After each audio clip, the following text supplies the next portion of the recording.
Hello diamonds, welcome to 2025. 2025ರಲ್ಲಿ ಇದು first video ನೀವು ನೋಡ್ತಾ ಇರೋದು. ಐ ಥಿಂಕ್ ಸೆಕೆಂಡ್ ವಿಡಿಯೋ ಅನ್ಸುತ್ತೆ. ಸೊ 2025ರಲ್ಲಿ 25,000 ರೂಪಾಯಿ ಒಳಗಡೆ 4 ಸ್ಮಾರ್ಟ್ ಫೋನ್ ಆದ್ರೆ ಫಿಲ್ಟರ್ ಔಟ್ ಮಾಡಿದ್ದೀನಿ. ಈ ಪ್ರೈಸ್ ರೇಂಜ್ ಅಲ್ಲಿ ನೀವು ಪ್ರೀಮಿಯಂ ಫೀಚರ್ಸ್ ಮತ್ತೆ ಬೆಸ್ಟ್ ಪರ್ಫಾರ್ಮೆನ್ಸ್ ಫೋನ್ಗಳನ್ನಾದ್ರೆ ನೀವು ಎಕ್ಸ್ಪೆಕ್ಟ್ ಮಾಡಬಹುದು. ಇದರಲ್ಲಿ ನಾನು ಕೆಲವೊಂದು ವಿಚಾರಗಳನ್ನ ಡೀಟೇಲ್ ಆಗಿ ಎಕ್ಸ್ಪ್ಲೈನ್ ಮಾಡ್ಕೊಂತ ಹೋಗ್ತೀನಿ. First specification, performance, camera comparison ಮತ್ತೆ camera samples, battery test, display test, features ಮತ್ತೆ ಪ್ರೈಸ್, ಬ್ರ್ಯಾಂಡ್ ವ್ಯಾಲ್ಯೂ. ಸೊ ಇಷ್ಟು ಮೇನ್ ಥಿಂಗ್ ನ ಟಾರ್ಗೆಟ್ ಆಗಿ ಇಟ್ಕೊಂಡು ನಾನು ಈ ವಿಡಿಯೋನಾದ್ರೆ ಕಂಪಾರಿಸನ್ ಮಾಡ್ತಾ ಇದ್ದೀನಿ. ಸೊ ಇದರಲ್ಲಿ ಒಂದೊಂದಾಗೆ ನೋಡೋಣ, ಇದರಲ್ಲಿ ಯಾವ್ದು ಬೆಸ್ಟ್ ಪ್ರತಿಯೊಂದು ಕೆಟಗರಿಯಲ್ಲೂ ಹೇಳ್ಕೊಂತ ಹೋಗ್ತೀನಿ. ಇದು ಹೇಳ್ಕೊಳ್ಳೋದಕ್ಕಷ್ಟೇ 25,000, ಬಟ್ ಆದ್ರೆ ಇದ್ರಲ್ಲಿ ಇರೋದೆಲ್ಲ ಅರೌಂಡ್ 20,000 ರೇಂಜ್ ಅಲ್ಲಿ ಇದೆ. 21,000 ರೂಪಾಯಿ ಒಳಗಡೆ ಇರುವಂತ ಫೋನ್ಗಳು ಇದಾಗಿರುತ್ತೆ. ಬಟ್ ಒಂದ್ ಫೋನ್ ಮಾತ್ರ ಆ ಪ್ರೈಸ್ ರೇಂಜ್ ಅಲ್ಲಿ ಇಲ್ಲ. ಈ ಲಿಸ್ಟ್ ಅಲ್ಲಿ ಫಸ್ಟ್ ನಮ್ಗೆ OnePlus Nord CE4 5G ಬರ್ತಾ ಇದೆ. ಯಾಕಂದ್ರೆ ನಾನು ಇದನ್ನ ರಿವರ್ಸ್ ಆಗಿ ಪ್ಲಾನ್ ಮಾಡಿದೀನಿ. ಅಷ್ಟು ಚೆನ್ನಾಗಿಲ್ಲ ಅನ್ನೋದನ್ನ ಫಸ್ಟ್ ಅಲ್ಲಿ ಇಟ್ಕೊಂಡಿದ್ದೀನಿ, ತುಂಬಾ ಚೆನ್ನಾಗಿದೆ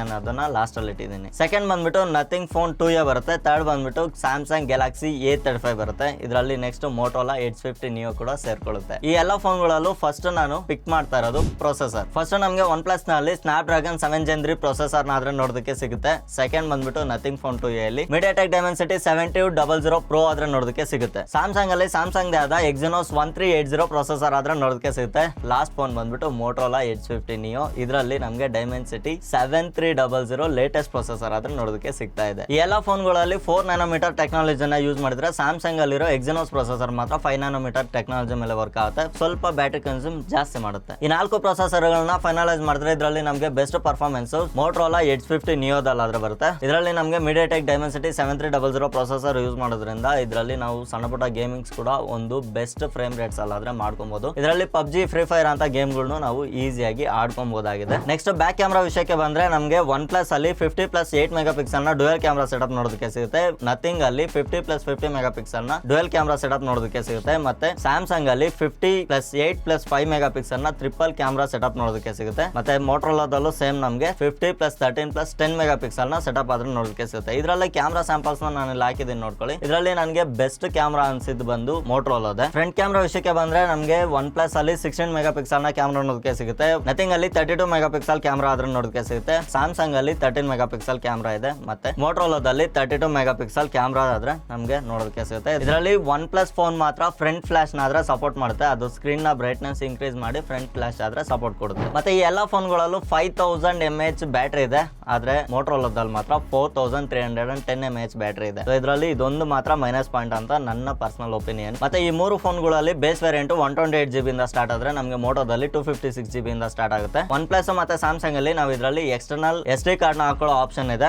ಆದ್ರೆ ನಥಿಂಗ್ ಮತ್ತೆ ಮೋಟೋದಲ್ಲಿ ಈ ಆಪ್ಷನ್ ಇಲ್ಲ. ಈ ಎಲ್ಲಾ ಫೋನ್ಗಳಲ್ಲೂ ಅದರದೇ ಆದಂತ ಡಿಫ್ರೆಂಟ್ OS ನಮಗೆ ನೋಡೋದಕ್ಕೆ ಸಿಗುತ್ತೆ. OnePlus ಅಲ್ಲಿ ಕಲರ್ OS ನೋಡೋದಕ್ಕೆ ಸಿಗುತ್ತೆ, ಆರು ಆಕ್ಸಿಜನ್ OS ಅಂತ ಹೇಳ್ಬೋದು. ನಥಿಂಗ್ ಅಲ್ಲಿ ನಥಿಂಗ್ ಅವ್ರದೇ ಆದ ನಥಿಂಗ್ OS ಆದ್ರೆ ನೋಡೋದಕ್ಕೆ ಸಿಗುತ್ತೆ. ಸ್ಯಾಮ್ಸಂಗ್ ಅಲ್ಲಿ One UI ಆದ್ರೆ ನೋಡೋದಕ್ಕೆ ಸಿಗುತ್ತೆ. ಮತ್ತೆ ಮೋಟೋಲಾದಲ್ಲಿ Hello UI ಆದ್ರೆ ನೋಡೋದಕ್ಕೆ ಸಿಗುತ್ತೆ. ಇದು ಮೋಟೋಲಾ ಅವ್ರದ ಒಂದು ಅಫಿಷಿಯಲ್ ಆಪರೇಟಿಂಗ್ ಸಿಸ್ಟಮ್ ಆಗಿರುತ್ತೆ. ಇದರಲ್ಲಿ ಯಾವುದೇ ರೀತಿಯಾದಂತ ಬ್ಲೋಟ್ವೇರ್ ನೋಡೋದಕ್ಕೆ ಸಿಗಲ್ಲ, ನೀಟ್ ಅಂಡ್ ಕ್ಲೀನ್ ಆಗಿರುತ್ತೆ. ಬಟ್ ಆದ್ರೆ ಇದರಲ್ಲಿ ನಮಗೆ ನಥಿಂಗ್ ಅಲ್ಲಿ ಮತ್ತೆ ಸ್ಯಾಮ್ಸಂಗ್ ಅಲ್ಲಿ OnePlus ಅಲ್ಲಿ ಜುಗಾಡ್ ಇದೆ, this call has been recorded ಅನ್ನೋದನ್ನ ಡಿಸೇಬಲ್ ಮಾಡ್ಕೊಳ್ಳೋದಕ್ಕೆ. ಆದ್ರೆ ಮೋಟೋದಲ್ಲಿ ಈ ರೀತಿಯಾದ ಯಾವುದೇ ರೀತಿಯ ಆಪ್ಷನ್ ಇಲ್ಲ. ಇದನ್ನ ನೀವು ಬೇಕಾದ್ರೆ ಸೆಟ್ಟಿಂಗ್ಸ್ ಅಲ್ಲಿ ಹೋಗಿ ಒಂದು ಬೀಪ್ ಸೌಂಡ್ ಗಾದ್ರೆ ನೀವು ಇದನ್ನ ಚೇಂಜ್ ಮಾಡ್ಕೊಬಹುದು. ಎಲ್ಲಾದ್ರಲ್ಲೂ ಬೇಸ್ ವೇರಿಯಂಟ್ ಅಲ್ಲಿ 8GB ರ್ಯಾಮ್ ಆದ್ರೆ ನಮಗೆ ನೋಡೋದಕ್ಕೆ ಸಿಗುತ್ತೆ. ಇದರಲ್ಲೆಲ್ಲ LPDDR4X ನ ರ್ಯಾಮ್ ಆದ್ರೆ ನೋಡೋದಕ್ಕೆ ಸಿಗುತ್ತೆ. ಮತ್ತೆ ಮೈನ್ ಡಿಸ್ಪ್ಲೇ ವಿಚಾರಕ್ಕೆ ಬಂದ್ರೆ ಎಲ್ಲಾದ್ರಲ್ಲೂ ಒಂದು ಒಳ್ಳೆ ಡಿಸ್ಪ್ಲೇ ಆದ್ರೆ ನಮ್ಗೆ ಇದ್ರಲ್ಲಿ ನೋಡೋದಕ್ಕೆ ಸಿಗುತ್ತೆ. ಫಸ್ಟ್ ನಮಗೆ OnePlus ಅಲ್ಲಿ AMOLED ಡಿಸ್ಪ್ಲೇ ಇದೆ. ನಥಿಂಗ್ ಅಲ್ಲಿ ಫ್ಲೆಕ್ಸಿಬಲ್ AMOLED ಅಂತ ಕೊಟ್ಟಿದ್ದಾರೆ. ಅದೇ ನಮಗೆ ಸ್ಯಾಮ್ಸಂಗ್ ಅಲ್ಲಿ ಆದ್ರೆ ಸೂಪರ್ AMOLED ಅಂತ ಕೊಟ್ಟಿದ್ದಾರೆ. ಅದೇ ನಮಗೆ ಮೋಟೋದಲ್ಲಾದ್ರೆ POLED ಅಂತ ಒಂದು ಹೊಸ ಹೆಸರಿಟ್ಟು ಕೊಟ್ಟಿದ್ದಾರೆ. ಸೊ ಈ ಎಲ್ಲಾ AMOLED ಡಿಸ್ಪ್ಲೇಗಳಿಗಿಂತ POLED ಡಿಸ್ಪ್ಲೇ ಸ್ವಲ್ಪ ಡಿಫ್ರೆಂಟ್ ಅಂತಾನೆ ಹೇಳ್ಬೋದು. ಈ ಎಲ್ಲಾ ಡಿಸ್ಪ್ಲೇಗಳು ಉಳಿದ 3 ಡಿಸ್ಪ್ಲೇಗಳು ನಮಗೆ Full HD+ ರೆಸೊಲ್ಯೂಷನ್ ಆದ್ರೆ ಕೊಡುತ್ತೆ. ಇದು ಬಂದ್ಬಿಟ್ಟು Full HD+ ಕೊಟ್ರು ಇದರಲ್ಲಿ ಸ್ವಲ್ಪ ಪಿಕ್ಸೆಲ್ ರೆಸೊಲ್ಯೂಷನ್ ಜಾಸ್ತಿ ಇರುತ್ತೆ. ಅದಲ್ದೇನೆ ಈ ಎಲ್ಲಾ ಫೋನ್ಗಳಿಗಿಂತಾನು ಇದು ಜಾಸ್ತಿ ಬ್ರೈಟ್ನೆಸ್ ನಾದ್ರೆ ಅಚೀವ್ ಮಾಡುತ್ತೆ. ಎಷ್ಟಂದ್ರೆ 3000 ನಿಟ್ಸ್ ಅಷ್ಟು ಬ್ರೈಟ್ನೆಸ್ ನಾದ್ರೆ ಅಚೀವ್ ಮಾಡುತ್ತೆ. ಈ ಎಲ್ಲಾ ಫೋನ್ಗಳಲ್ಲಿ ನಮಗೆ HDR+ ನ ಸಪೋರ್ಟ್ ನೋಡೋದಕ್ಕೆ ಸಿಗುತ್ತೆ. ಆದ್ರೆ ಸ್ಯಾಮ್ಸಂಗ್ ಅಲ್ಲಿ ಈ ಸಪೋರ್ಟ್ ಇಲ್ಲ. ಮೋಟೋದಲ್ಲಿ ಮೇನ್ ಇನ್ನೊಂದು ಏನಂತಂದ್ರೆ ಇದರಲ್ಲಿ IP68 ರೇಟಿಂಗ್ ಆದ್ರೆ ನಮಗೆ ನೋಡೋದಕ್ಕೆ ಸಿಗ್ತಾ ಇದೆ. ಮತ್ತೆ ಸ್ಯಾಮ್ಸಂಗ್ ಅಲ್ಲಿ IP67 ರೇಟಿಂಗ್ ಆದ್ರೆ ನೋಡೋದಕ್ಕೆ ಸಿಗ್ತಾ ಇದೆ. ಇನ್ನ ಮಿಕ್ಕಿದ 2 ಫೋನ್ಗಳಲ್ಲಿ IP54 ರೇಟಿಂಗ್ ನೋಡೋದಕ್ಕೆ ಸಿಗುತ್ತೆ. ಬಟ್ ಆದ್ರೆ ಇದು ಬಂದ್ಬಿಟ್ಟು ಸ್ಪ್ಲಾಶ್ ರೆಸಿಸ್ಟೆನ್ಸ್ ಆಗಿರುತ್ತೆ. ಇದ್ರ ಮೇಲೆ ನಾವು ಯಾವುದೇ ರೀತಿ ನಂಬಿಕೆ ಇಡೋದಕ್ಕೆ ಆಗೋದಿಲ್ಲ. ಎಲ್ಲಾದ್ರಲ್ಲೂ ಡಸ್ಟ್ ರೆಸಿಸ್ಟೆನ್ಸ್ ಅಂತೂ 100% ಇದೆ ಅಂತಾನೆ ಹೇಳ್ಬೋದು. ಈ 4 ಫೋನ್ಗಳ ವೆಯ್ಟ್ ನೋಡೋದಾದ್ರೆ ನಮಗೆ ಸ್ಯಾಮ್ಸಂಗ್ 209 ಗ್ರಾಮ್ ವೆಯ್ಟ್ ಇರುತ್ತೆ. ನಥಿಂಗ್ ಬಂದ್ಬಿಟ್ಟು 190 ಗ್ರಾಮ್ ವೆಯ್ಟ್ ಇರುತ್ತೆ. ಅದೇ ನಮಗೆ OnePlus ಆದ್ರೆ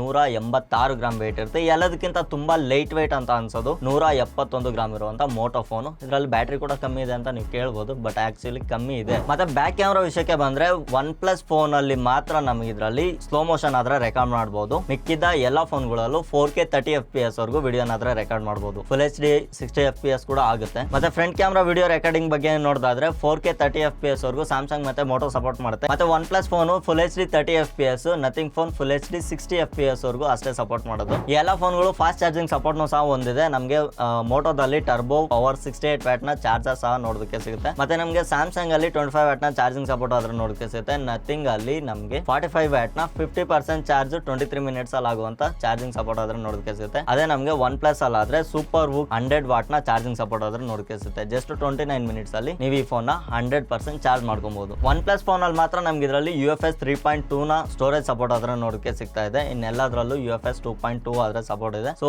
ಇದು ಡೇಟಾ ಟ್ರಾನ್ಸ್ಫರ್ ಗಳಿಗೆ ಅಷ್ಟು ಓಕೆ ಇರೋದಿಲ್ಲ. ಸೊ ಒನ್ ಪ್ಲಸ್ ಅಲ್ಲಿ ಸ್ವಲ್ಪ ಡೇಟಾ ಎಲ್ಲ ಸ್ವಲ್ಪ ಫಾಸ್ಟ್ ಆಗಿ ಟ್ರಾನ್ಸ್ಫರ್ ಆಗುತ್ತೆ. ಸೊ ಅಂದ್ರೆ ಒಳಗಡೆ ಏನೇನು ಸಾಫ್ಟ್ವೇರ್ಸ್ ಇರುತ್ತೆ ಅದೆಲ್ಲ ಸ್ವಲ್ಪ ಈಸಿಯಾಗಿ ರನ್ ಆಗುತ್ತೆ ಅಂತ ಹೇಳ್ಬೋದು. ಈ 2.2 UFS ಕೂಡ ಏನ್ ಕಮ್ಮಿ ಅಲ್ಲ, ಇದನ್ನು ಒಂದು ಲೆವೆಲ್ಗೆ ಚೆನ್ನಾಗಿದೆ. ಮತ್ತೆ ಎಲ್ಲದರಲ್ಲೂ ಬೇಕಾಗಿರುವಂತ ವೈಫೈ 6 ನ ಸಪೋರ್ಟ್ ಕೂಡ ನಮ್ಗೆ ಇದ್ರಲ್ಲಿ ನೋಡೋದಕ್ಕೆ ಸಿಗುತ್ತೆ. ವೈಫೈ 6E ಇದೆ. ಮತ್ತೆ ಬ್ಲೂಟೂತ್ ವರ್ಷನ್ ಎಲ್ಲ 5.3, 5.4, 5.2 ನ ಸಪೋರ್ಟ್ ಕೂಡ ನಮ್ಗೆ ನೋಡೋದಕ್ಕೆ ಸಿಗುತ್ತೆ. ಈ ಎಲ್ಲ ಬ್ಲೂಟೂತ್ ಕನೆಕ್ಷನ್ ಇಂದ ನಾವೇನಾದ್ರೂ ನೆಕ್ ಬ್ಯಾಂಡ್ಸ್, ಬ್ಲೂಟೂತ್ ಸ್ಪೀಕರ್ಸ್ ಏನಾದ್ರು ಯೂಸ್ ಮಾಡ್ತಾ ಇದ್ರೆ ಮತ್ತೆ ಸ್ಮಾರ್ಟ್ ವಾಚ್ ಯೂಸ್ ಮಾಡ್ತಾ ಇದ್ರೆ ಇದರ ಕಮ್ಯುನಿಕೇಶನ್ ತುಂಬಾ ಸ್ಮೂತ್ ಆಗಿರುತ್ತೆ. ಬ್ಲೂಟೂತ್ 5 ಮೇಲೆ ಇರೋದೆಲ್ಲ ಈಸಿಯಾಗಿ ಸಿಮ್ಲೆಸ್ ಕನೆಕ್ಟಿವಿಟಿ ಅಂತಾನೆ ಹೇಳ್ಬೋದಲ್ವಾ. ಇದನ್ನ ಏನ್ ಹೇಳೋದೇನ್ ಬೇಕಾಗಿಲ್ಲ, ಎಲ್ಲದರಲ್ಲೂ ಟೈಪ್ ಸಿ ಸಪೋರ್ಟ್ ಅದನ್ನ ನೋಡೋದಕ್ಕೆ ಸಿಗುತ್ತೆ. ಎಲ್ಲದರಲ್ಲೂ USB 2.0 ನ ಸಪೋರ್ಟ್ ನೋಡೋದಕ್ಕೆ ಸಿಗುತ್ತೆ. ಮತ್ತೆ ಇದರಲ್ಲಿ ಎಲ್ಲದರಲ್ಲೂ ಇನ್ ಡಿಸ್ಪ್ಲೇ ಫಿಂಗರ್ ಪ್ರಿಂಟ್ ಆದ್ರೆ ಇದೆ, ಅದು ಆಪ್ಟಿಕಲ್ ಫಿಂಗರ್ ಪ್ರಿಂಟ್ ಆಗಿರುತ್ತೆ. ಸೊ ಫೈನಲಿ ಈ ಎಲ್ಲಾ ಫೋನ್ಗಳ ಪ್ರೈಸ್ ನೋಡೋದಾದ್ರೆ ನಮಗೆ ಎಲ್ಲ ಅಮೆಜಾನ್ ಪ್ರೈಸ್ ನಾನು ಇಲ್ಲಿ ಹಾಕಿರ್ತೀನಿ ನೋಡ್ಕೊಳ್ಳಿ. ಇದರಲ್ಲೆಲ್ಲ ಡಿಸ್ಕೌಂಟ್ ಹೋಗಿ ನಮಗೆ 19,000ದಿಂದ 21,000 ರೂಪಾಯಿಗೆ ನಮ್ಗೆ ಎಲ್ಲ ಫೋನ್ಗಳಾದ್ರೆ ಅವೈಲೇಬಲ್ ಇದೆ. ಆದ್ರೆ ಈ ಸ್ಯಾಮ್ಸಂಗ್ ಫೋನ್ ಒಂದು ಮಾತ್ರ ಇವಾಗ ಸ್ವಲ್ಪ ಪ್ರೈಸ್ ಜಾಸ್ತಿ ಇದೆ. ನಮ್ಮ ಮಿಕ್ಕಿದ ಎಲ್ಲ ಫೋನ್ಗಳು ನಾನು 100% ರೆಕಮೆಂಡ್ ಮಾಡ್ತೀನಿ. ಬ್ಯಾಟ್ರಿ ಒಂದು ನಿಮಗೆ ಮ್ಯಾಟರ್ ಆಗೋದಿಲ್ಲ ಅಂದ್ರೆ ನಾನು ಮೋಟೋ Edge 50 Neo ಆದ್ರೆ ಪರ್ಸನಲಿ ರೆಕಮೆಂಡ್ ಮಾಡ್ತೀನಿ. ಒನ್ ಪ್ಲಸ್ ಹೋಗ್ಬೇಡಿ, ಯಾಕಂದ್ರೆ ತುಂಬಾ ಜನಕ್ಕೆ ಗ್ರೀನ್ ಲೈನ್ ನ ಇಶ್ಯೂ ಬಗ್ಗೆ ಭಯ ಇದೆ. ಸೊ ಒನ್ ಪ್ಲಸ್ ನ ಬಿಟ್ರೆ ನೀವು ಈಸಿಯಾಗಿ ನೀವು ಮೋಟೋಗೆ ಸ್ವಿಚ್ ಆಗ್ಬೋದು. ನಥಿಂಗ್ ಬಂದ್ಬಿಟ್ಟು ಎಲ್ರಿಗೂ ಇಷ್ಟ ಆಗೋದಿಲ್ಲ. ಸಮ್ ಪೀಪಲ್ಸ್ಗೆ ತುಂಬಾ ಅದರದ್ದೇ ಸಪ್ರೇಟ್ ಫ್ಯಾನ್ ಬೇಸ್ ಇರೋದ್ರಿಂದ ತುಂಬಾ ಇಷ್ಟ ಆಗುತ್ತೆ ಅವರಿಗೆ. ಸೊ ಅವರು ನಥಿಂಗೇ ಬೇಕು ಅನ್ನೋದಾದ್ರೆ ನಥಿಂಗ್ ಅಲ್ಲಿ ನೀವು ಫೋನ್ ನ ಕನ್ಸಿಡರ್ ಮಾಡಬಹುದು. ಸ್ಯಾಮ್ಸಂಗ್ ಕೂಡ ಡೈ ಹಾರ್ಡ್ ಫ್ಯಾನ್ಸ್ ಇದ್ದಾರೆ. ಸ್ಯಾಮ್ಸಂಗ್ ಅಲ್ಲಿ ಈ ಎಲ್ಲಾ ವಿಚಾರಗಳಿಂದ ನೀವು ಈ ಫೋನ್ ನ ಥಿಂಕ್ ಮಾಡಿ ತಗೊಬೇಕು. ಯಾಕಂದ್ರೆ ಇದರಲ್ಲಿರೋ ಪ್ರೊಸೆಸರ್ ಆಗಿರ್ಬೋದು, ಕ್ಯಾಮ್ರಾ ಆಗಿರ್ಬೋದು, ಮತ್ತೆ ಇದರ ಡಿಸ್ಪ್ಲೇ ಆಗಿರ್ಬೋದು, ಎಲ್ಲದನ್ನು ನಾನು ಕಂಪೇರ್ ಮಾಡಿ ತೋರಿಸಿದ್ದೀನಿ. ಈ 4 ಫೋನ್ಗಳಲ್ಲಿ ನನಗೆ ಸ್ವಲ್ಪ ಕಮ್ಮಿ ಅನ್ಸಿದ್ದು ಈ ಒಂದು ಫೋನ್ ಅಲ್ಲಿ ಮಾತ್ರನೇ. ಸೊ ಸ್ಯಾಮ್ಸಂಗ್ ಲವರ್ಸ್ ನೀವು ಫೋನ್ ನ ತಗೊಳ್ಳೋದಾದ್ರೆ ಈಸಿಯಾಗಿ ತಗೊಬಹುದು. ಆಕ್ಚುಲಿ ನಿಮಗೆ ಸ್ಯಾಮ್ಸಂಗ್ ಮೇಲೆ ಒಂದು ಟ್ರಸ್ಟ್ ಬಿಲ್ಡ್ ಆಗಿರುತ್ತೆ ಆ ಕಾರಣದಿಂದ. ಈ ಎಲ್ಲ ಫೋನ್ಗಳ ಲಿಂಕ್ ನಾನು ಇಲ್ಲಿ ಕೆಳಗಡೆ ವಿ ಪ್ರಾಡಕ್ಟ್ ಮೇಲೆ ಕೊಟ್ಟಿರ್ತೀನಿ. ವಿ ಪ್ರಾಡಕ್ಟ್ ಅಲ್ಲಿ ಇರೋದೆಲ್ಲ ಫ್ಲಿಪ್ಕಾರ್ಟ್ ನ ಲಿಂಕ್ ಆಗಿರುತ್ತೆ. ಡಿಸ್ಕ್ರಿಪ್ಷನ್ ಅಲ್ಲೆಲ್ಲ ಇದರ ಅಮೆಜಾನ್ ಲಿಂಕ್ ಆದ್ರೆ ಕೊಟ್ಟಿರ್ತೀನಿ. ಅಲ್ಲಿಂದ ನೀವು ಈ ಸ್ಮಾರ್ಟ್ ಫೋನ್ಗಳ ಬೆಸ್ಟ್ ಪ್ರೈಸ್ ನ ಆದ್ರೆ ಚೆಕ್ ಮಾಡಬಹುದು. ಸೊ ನಾನ್ ಚೆಕ್ ಮಾಡಿರೋ ಪ್ರಕಾರ ಇಷ್ಟು ಶಾರ್ಟ್ ಲಿಸ್ಟ್ ಆದ್ರೆ ಮಾಡಿದ್ದೀನಿ. ಇದರಲ್ಲಿ ನಿಮಗೆ ಯಾವ್ದು ಬೆಸ್ಟ್ ಫೋನ್ ಅನ್ನಿಸ್ತು ಅಂತ ನನಗೆ ಕಮೆಂಟ್ ಮಾಡಿ, ನಾನು ಸ್ವಲ್ಪ ತಿಳ್ಕೊಂತೀನಿ. ಸೊ ನೋಡಿದ್ರಲ್ಲ ಡೈಮಂಡ್ಸ್, ಇದಾಗಿತ್ತು ಇವತ್ತಿನ ವಿಡಿಯೋ. ನೆಕ್ಸ್ಟ್ ವಿಡಿಯೋದಲ್ಲಿ ಇನ್ನೊಂದು ಇಂಟ್ರೆಸ್ಟಿಂಗ್ ವಿಡಿಯೋ ಜೊತೆ ಆದ್ರೆ ಸಿಗ್ತೇನೆ. ಅಲ್ಲಿವರೆಗೂ ಟೇಕ್ ಕೇರ್, ಬಾಯ್.